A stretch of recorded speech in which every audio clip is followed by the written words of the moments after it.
Salut à toutes et à tous, dans ce nouvel épisode, je vais vous parler du phénomène de retrait-gonflement des sols argileux. En réalité, il s'agit de deux phénomènes. Le phénomène de retrait ou de rétractation lors des périodes de sécheresse et le phénomène inverse dit de gonflement qui se produit au retour des pluies. Ce n'est sûrement pas le risque naturel le mieux connu, pourtant les dégâts sur les maisons et les bâtiments peuvent être considérables. Et avec le changement climatique, ce phénomène est d'ailleurs de plus en plus fréquent. C'est pourquoi il devient urgent d'en être informé. Nous allons donc creuser le sujet, si j'ose dire.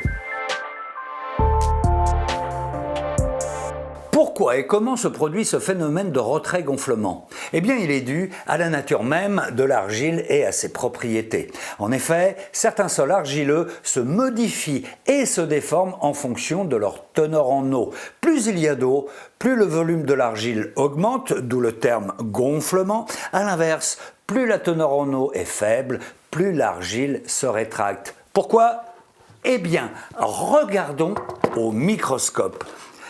L'argile est composée de fines plaques superposées, plus exactement appelées des feuillets de minéraux. Eh bien, c'est l'espace entre chaque feuillet qui nous intéresse, car il permet d'accueillir ou non de l'eau et donc de se dilater ou de se rétracter. Concrètement, merci.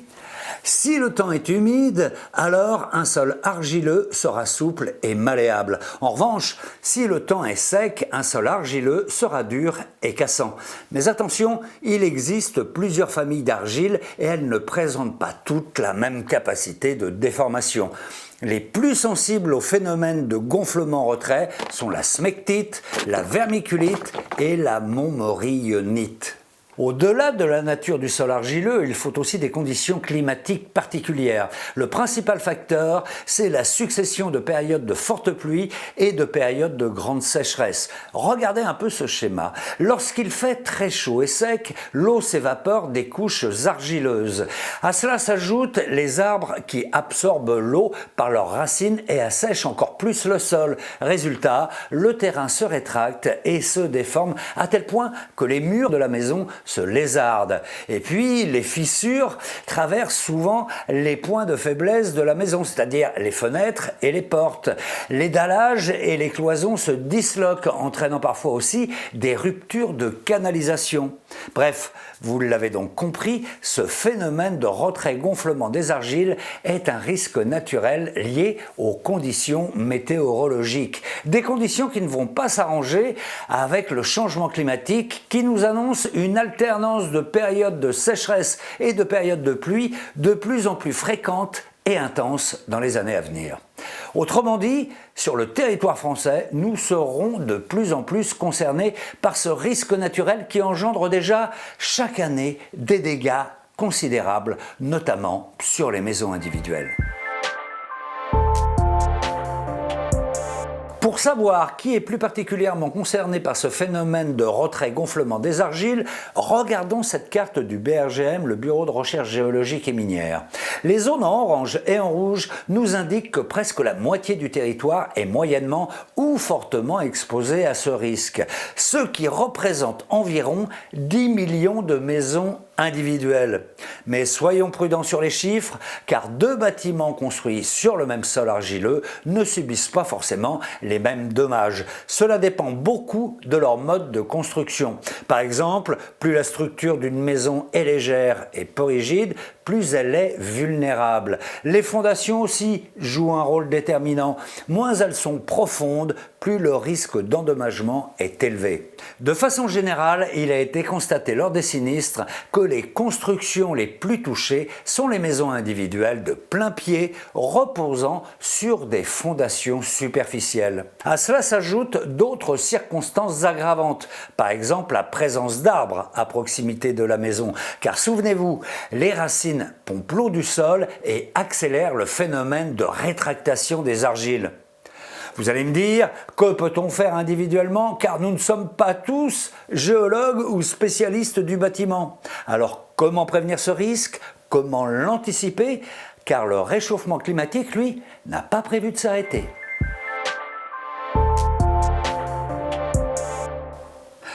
Vous êtes sur le point de construire une maison neuve, mais vous ne savez pas si votre terrain est exposé au risque de retrait-gonflement des argiles, ou vous voulez tout simplement savoir si la maison que vous habitez est déjà exposée à ce risque. Eh bien, plusieurs informations sont à votre disposition.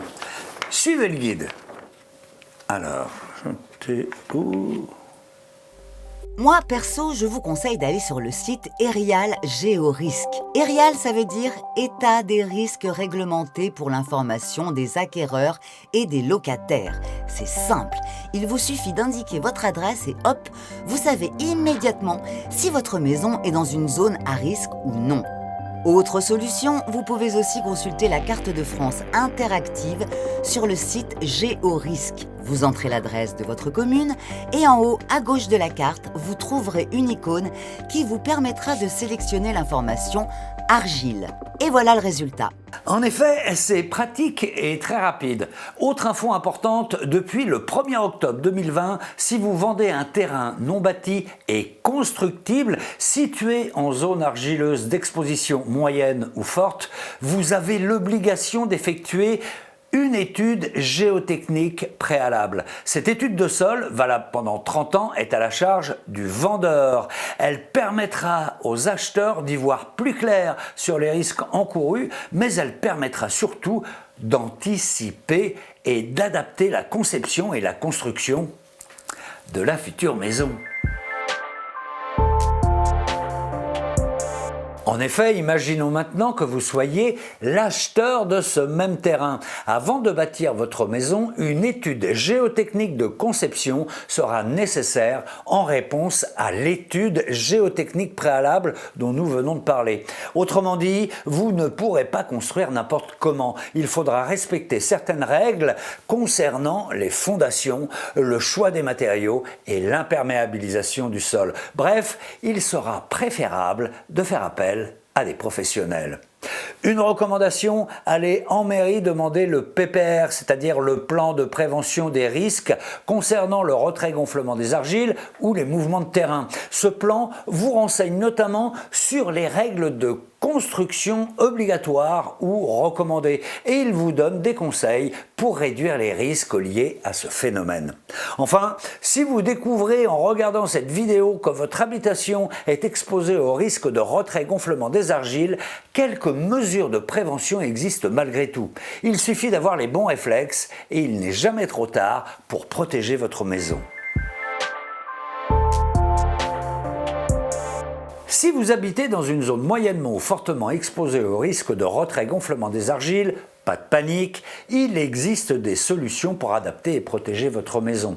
Certaines, bien sûr, nécessitent l'intervention de professionnels du bâtiment, par exemple pour mettre en place un système de chaînage horizontaux et verticaux qui vont renforcer la rigidité des murs, ou encore réaliser une ceinture étanche tout autour du bâtiment.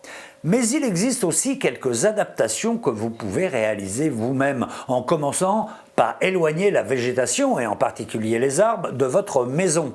Dans l'idéal, la distance entre le bâtiment et l'arbre devrait être d'1,5 fois la hauteur de l'arbre. Sinon, eh bien, il est préférable de l'abattre ou du moins de l'élaguer fortement pour qu'il prélève moins d'eau dans le sol. Autre conseil, éliminez la présence dans votre sous-sol d'une source de chaleur importante, comme par exemple une chaudière qui peut assécher le sol sous la maison.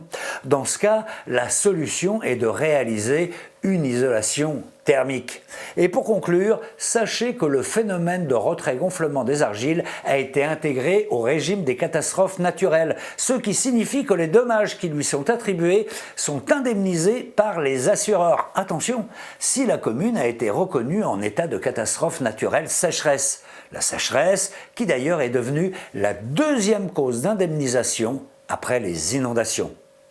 Dans tous les cas, si vous voulez retrouver toutes ces informations détaillées, eh bien rendez-vous sur ces différents sites. Quant à moi, je vous dis à très bientôt pour la suite de cette série sur la prévention des risques majeurs. Allez, ciao!